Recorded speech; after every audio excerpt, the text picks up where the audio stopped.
테슬라가 긴 소송을 끝냈습니다. 바로 오토파일럿 사망 사고에 관련된 소송이었는데요.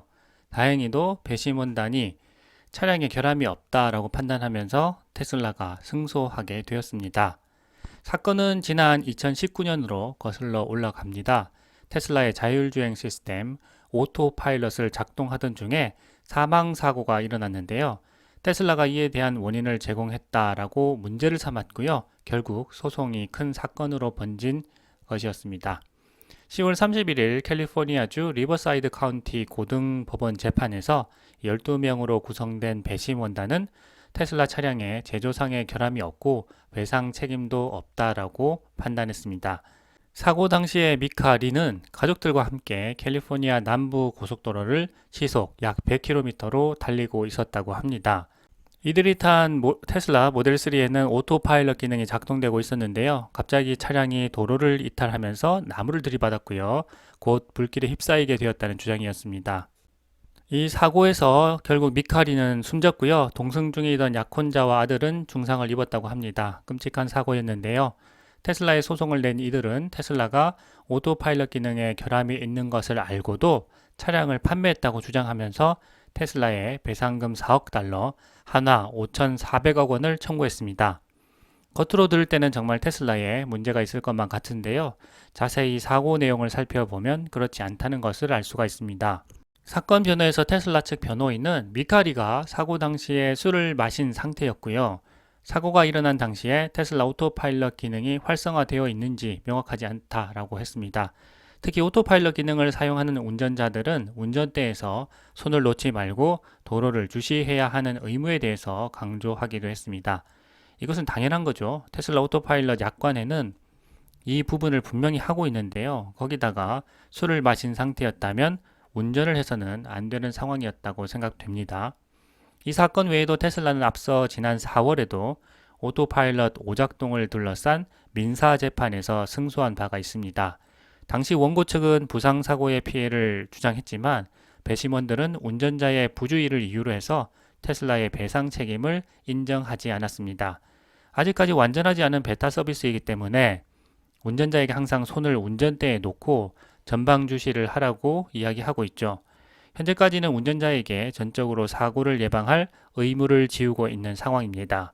또 다른 오토파일럿 관련 사망 사고 재판도 역시 진행 중이라고 합니다. 이 사건에서는 운전자가 오토파일럿을 켜고 10초 만에 앞에 있던 트랙터 트레일러에 하부를 들이받아서 운전자가 사망한 사건인데요. 숨진 사고에 대해서 유족들이 테슬라에 제기한 소송입니다. 해당 사고의 유족 측은 피해자가 운전자가 소프트웨어를 지나치게 신뢰하도록 유도한 테슬라의 무모한 마케팅의 피해자라고 주장했다고 합니다. 완전 자율주행으로 가는 길이 참 멀고 험합니다. 사람들의 기대 수준은 높고요. 테슬라의 기술은 빠르게 발전해 가고 있지만 법과 제도는 기술을 따라가지 못하고 있는 상황에서 일부 부주의한 운전자들의 사고가 일어나고 있습니다. 어쩌면 이런 과정이 인간을 운전이라는 노동으로부터 자유롭게 해줄 완전히 새로운 자율주행 시대로 가는 단계가 아닐까 생각해 봅니다. 이번 사건들을 계기로 해서 향후 자율주행에 관한 법과 제도가 서서히 마련되어 갈 것으로 보이는데요. 테슬라의 자율주행 FSD 기술이 이제 거의 막바지에 다 왔다는 생각이 듭니다.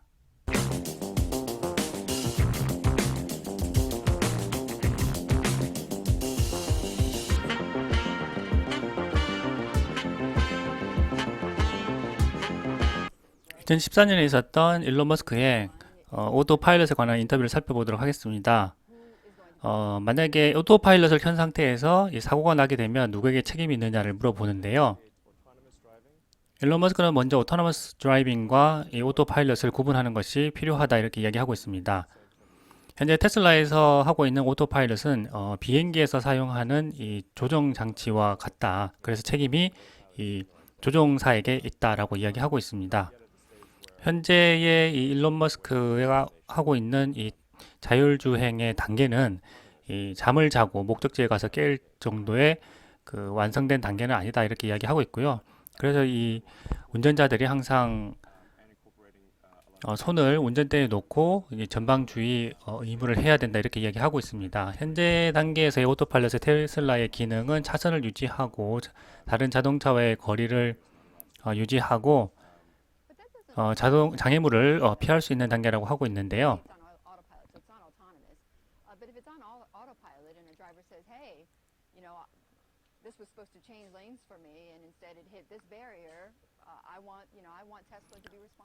오토파일럿 기능을 켰을 때 사람들은 이 오토파일럿 기능을 쓰면서 이 도로에서 장애물을 피하기를 원하는데 만약에 사고가 났다면 테슬라가 책임을 져야 되는 거 아니냐 이렇게 생각한다고 하는데 어떻게 생각하느냐를 또 물어보죠.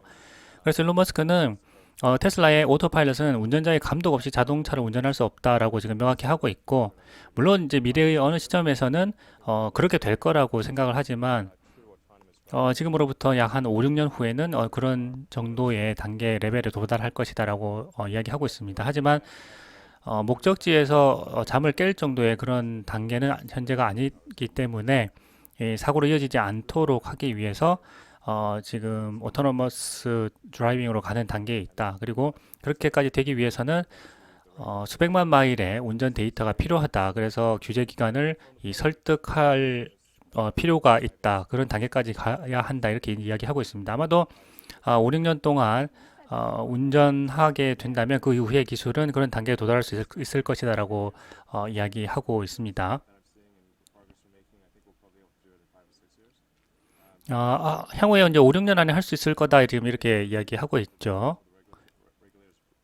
그 이후에는 규제 당국이 승인하기까지는 또다시 한 2, 3년 정도가 더 걸릴 것이기 때문에 총 한 10년 정도의 기간을 생각하고 있다 이렇게 이야기하고 있고요. 완전 자율주행의 단계는 사람보다 훨씬 더 안전하게 운전을 할 수 있는 단계다 이렇게 얘기하고 있습니다. 배터리에는 전혀 변화가 없고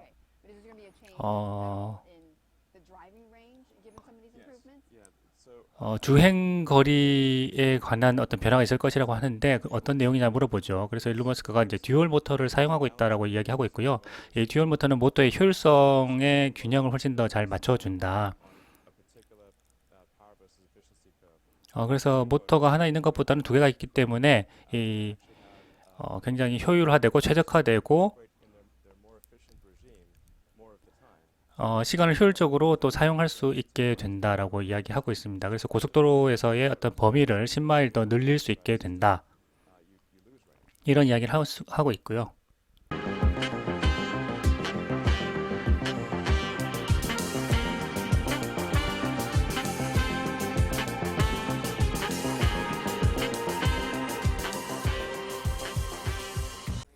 2023년 11월 1일 기준 테슬라 주요 주주 현황에 대해서 알아보겠습니다. 일론 머스크가 무려 총 지분의 12.95%를 보유하고 있는데요. 자신이 투자하지 않는 기업은 운영하지 않겠다는 원칙에 대해서 이전에 이야기한 적이 있죠. 정말 일론 머스크다운 경영 철학입니다. 테슬라 주요 주주 현황에 대해서 알아보겠습니다. 일론 머스크가 가장 많은 주식을 보유하고 있고요. 지분율은 12.95%입니다. 2위는 뱅가드 그룹입니다. 6.97%를 가지고 있고요. 3위는 블랙록입니다. 3.67%를 가지고 있습니다. 4위는 스테이트 스트리트이죠. 3.28% 가지고 있고요. 5번은 뱅가드의 인덱스 펀드입니다. 2.64%를 보유하고 있습니다. 6위는 뱅가드의 500 인덱스 펀드고요. 2.04%를 보유하고 있습니다. 7위는 게드게 캐피탈 매니지먼트인데요. 1.63%, 8위는 캐피탈 월드 인베스터스 1.33%, 9위는 피델리티 500 인덱스 펀드네요. 0.97%, 10위는 스파이네요. 0.97%를 보유하고 있습니다.